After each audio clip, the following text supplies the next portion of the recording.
You're watching Foxtecc, and today I'm going to show you how to rearrange apps on your iPhone. Let's get right into it. Start by tapping and holding any app icon on your home screen.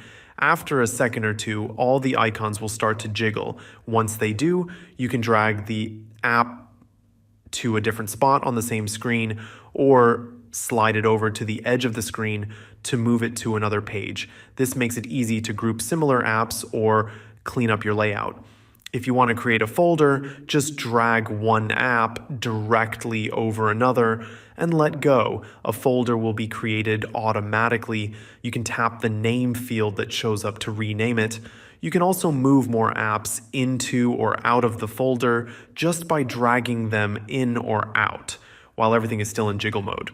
To move multiple apps at once, start holding one app icon, then tap additional apps with another finger.